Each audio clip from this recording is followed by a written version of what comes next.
नमस्कार युवा किसान भाई, आप सभी का स्वागत है हमारे इस चैनल पर। आज हम आप सबके बीच में यहाँ पे बैठे हैं और एग्रीकल्चर खेती खेती एक म कह सकते हैं ऐसा बिज़नेस है जिसमें बहुत प्रॉफ़िट हो सकता है और बहुत लॉस भी होता है। आप सब जानते हैं, अगर रोग और डिज़ीज़ से अगर हमारा खेत बचा रह गया, तो हम बहुत प्रॉफ़िट में जा सकते हैं। लेकिन अगर हमारे खेत में एक बार डिज़ीज़, एक बार रोग लग गया, तो हम कभी भी इस लॉस को कवर नहीं कर सकते हैं। इसीलिए हम सोच रहे हैं किसान भाइयों, आप सबकी समस्या को देखते हुए मैं भी एग्रीकल्चर कर रहा हूँ, साल सेकंड ईयर में हूँ। सेकंड ईयर छात्र मैंने भी किसानों का गाँव-गाँव सर्वे किया और गाँव-गाँव बात किया। किसानों का सबसे बड़ा अभी ग्रामीण क्षेत्र में आप जानते हैं उतनी सुविधाएँ नहीं हैं, ना कि उनको ग्रामीण क्षेत्र में कोई केंद्र है कि जहाँ पे जाके वो कृषि से रिलेटेड कुछ पूछ के दवा ले सकें। जहाँ जा रहे हैं सभी जगह लूट मची हुई है, ना कोई सही दवा बता रहा है, ना कोई सही से पैसे वैसे दवा दे रहा है। किसान की आर्थिक स्थिति भी इतनी मजबूत नहीं है कि उतना महँगा-महँगा दवा लेके अपने खेत में डाले।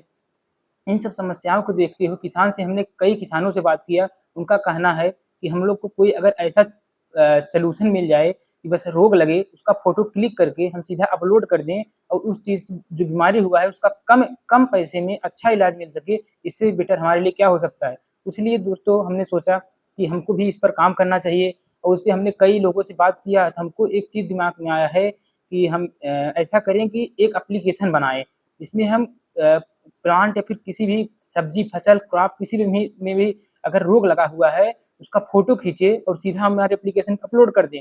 उसका वीडियो सॉल्यूशन मिल जाए, वो भी आसान भाषा में, एकदम आसान भाषा में, ग्रामीण देहाती भाषा में, ताकि गाँव के लोग उसको समझ सकें और कम खर्च, कम लागत में जल्दी अपना प्रॉफ़िट भी क कवर कर सकें ताकि उनका लॉस ना हो। अगर एक बार किसान का लॉस हो जाता है, किसान ने कई बहुत सारे मेहनतें, बहुत सारे सपने सँजोए रहते हैं, एक बार उनका सपना टूट जाता है, उनका उम्मीद टूट जाता है, दोबारा उनका खेती में मन नहीं लगता है। और आज भी जानते हैं 80 से 90% किसान वही घिसी-पिटी, वही पुराने तरीके से खेती को कर रहे हैं और हमने बहुत बहुत किसानों से बात की है इस बारे में। किसान बोल रहे हैं, करें तो करें क्या? ना तो कोई स उनके लिए उपलब्ध है सुविधा, ना इस पे सरकार बहुत कुछ कर पा रही है ग्रामीण स्तर पर। सरकार फिलहाल करने की कोशिश कर रही है, लेकिन उस तरीके से ग्रामीण क्षेत्र में अभी तक कोई ज़्यादा समाधान दिखाई नहीं दे रहा है। जहाँ पे यूरिया के लिए इतना किल्लत हो सकता है, वहाँ पे ऐसी बीमारियों और इसे इलाज के लिए काफ़ी दिया जा सकता है। आप भी खुद समझ सकते हैं बात को।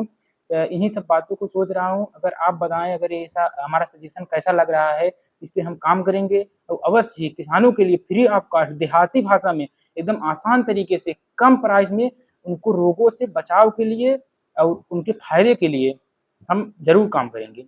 और ऐसा एप्लीकेशन बनाएँगे ना तो उस पैसे से वो एप्लीकेशन चालू का मतलब फ्री ऑफ कॉस्ट रहेगा और हम जहाँ तक सोचेंगे और प्रयास करेंगे कि जितना जितना भी हो सके सब डिजीज़ के बारे में हम एक प्रॉपर वीडियो बना-बना के उसपे अपलोड करें, ताकि किसान भाई को किसी भी प्रकार से थोड़ा-सा भी दिक्कत ना हो और हम इसपे ग्रामीण लोगों से बात भी करेंगे, उनका इंटरव्यू भी लेंगे, अपने एप्लीकेशन के बारे में उनसे पूछेंगे। अब कोई भी अब जानते हैं युवा साथी आज के दिन में युवा युवा किसान की सख्त ज़रूरत है किसानों को, क्योंकि किसान को एग्रीकल्चर कोई करना नहीं चाहता है।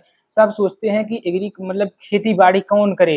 लेकिन एक बात जान लीजिए, यही है, यही से रोटी, कपड़ा, मकान सब कुछ एग्रीकल्चर पे ही डिपेंड है। अगर हम जैसे युवा साथी, युवा युवा भाई, युवा बहन अगर नहीं आएँगे एग्रीकल्चर में, तो ये एग्रीकल्चर सेक्टर बहुत पीछे चला जाएगा और हमारे देश का एग्रीकल्चर वैसे भी अन्य देशों से चाइना-वाइना से बहुत पीछे है। चाइना-वाइना जितना डेवलप हो गए हैं, इसका सबसे बड़ा कारण है कि हमारे देश में नौजवान युवा कभी नहीं चाहते कि वो एग्रीकल्चर फील्ड में आए। ये सबसे बड़ी प्रॉब्लम है। हमको ये सब बातों को नेगेटिविटी नहीं लेना चाहिए। हम सबको पॉज़िटिविटी से होकर पॉज़िटिव थिंकिंग रख के और इस फील्ड में आना चाहिए और इसमें स्कोप भी बहुत है, सरकार भी चाहती है, लेकिन सरकार वहाँ निचली स्तर तक उतना काम करने में सक्षम ही नहीं है कि किसानों को वो चीज़ प्रोवाइड कर सके। और आज के दिन में आप खुद देख लीजिए यूरिया खाद के लिए एग्रीकल्चर का कोई है ही नहीं कि सरकार करे तो करे क्या? सरकार यूरिया खाद दे रही है, जिसके पास डिग्री है वो सीधा कंपनी से उठा के प्रोडक्ट ब्लैक वाले को दे दे रहा है, जिसके कारण किसान यूरिया के लिए भी तरस जा रहे हैं। जिस देश में इतना इतना इतना हद तक किसान को दिक्कत होगा, किसान कैसे करेगा? और किसान जब इतना सब कुछ झेलने के बाद, जब सब कुछ करने के बाद बाद में जब फसल को ग्रो करता है, जब फसल में कोई डिजीज़ लग जाता है, कोई रोग लग जाता है, तो वो किसान उससे बोला जाता है मतलब वो नहीं कर पाते हैं कि मतलब कैसे इस रोग से बचना है, कैसे इस रोग को हटाना, और ये भी नहीं समझ पाते हैं कि जैसे मेन क्रॉप में इस बार फसल से मान के चलिए मक्का का क्रॉप बोते हैं, मक्का की क्रॉप में अगर डिजीज लगा है, वो ये भी नहीं समझ पाते हैं कि अगली बार इसमें फसल बदल कर बोएं ताकि डिजीज न लग पाए। उनको इस चीज का भी नॉलेज नहीं है। जिस खेत में वो मक्का बोते हैं, जैसे कोई फंगी अटैक हो जाता है, उसी मृदा में वो फंगी अटैक रहता है, फिर जब वो अगली बार वही फसल बोते हैं फिर से वही अटैक होता है। इससे किसान का दिल टूट जाता है, जिसके कारण किसान खेती से खुद मन भटका लेते हैं, और जब इतना सब कुछ करने के बाद, झेलने के बाद जब किसान बेचने भी जाते हैं तो उनका प्रॉफिट नहीं होता है, लॉस होता है।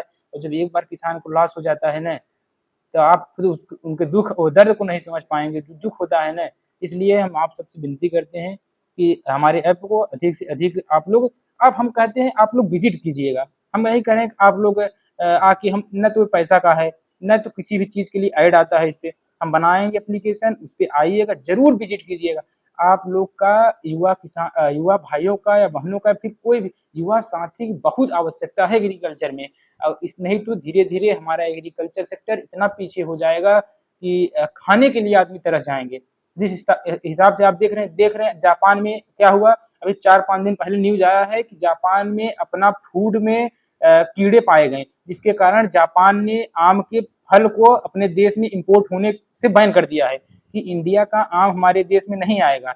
सबसे बड़ी प्रॉब्लम है, सबसे बड़ी प्रॉब्लम यही है कि इस सेक्टर में अच्छे लोग आने को सोचते ही नहीं है, जिसके कारण वही घिसी पिटी, वही पुरानी परंपराएं चलती हुई चली आ रही हैं। जबकि जापान एक बार और आम को अपने बैन किया था, जिसके बाद भी सरकार इस काम को सक्षम नहीं कर पाई। उसका सबसे बड़ा रीजन यही है कि नए और यंगेस्ट युवाओं का आगमन अभी तक अच्छी तरीके से नहीं हो पाया है। तो हम आप सबसे आग्रह करते हैं, आप लोग एग्रीकल्चर में बाकायदे बढ़ चढ़ के भाग लें। सरकार भी बहुत सारी योजनाओं के लिए सोच रही है, और हम एप्लीकेशन जो बना रहे हैं, इस एप्लीकेशन में जो भी कमी हो, जो भी आप सब लोग जितना कहेंगे, हम उस हिसाब से आप सबके लिए दिन प्रतिदिन उसको डेवलप करने के लिए उसमें अपडेट्स लाएंगे। जो फीचर्स आप लोग बोलेंगे उसको ऐड करेंगे। इन्हीं सब बातों के साथ आज हम यही सेशन को यहीं पर समाप्त करते हैं। धन्यवाद। और जो भी डाउट हो कमेंट बॉक्स में आप लोग कमेंट कर दीजिएगा, हम कमेंट के रिप्लाई जरूर देंगे।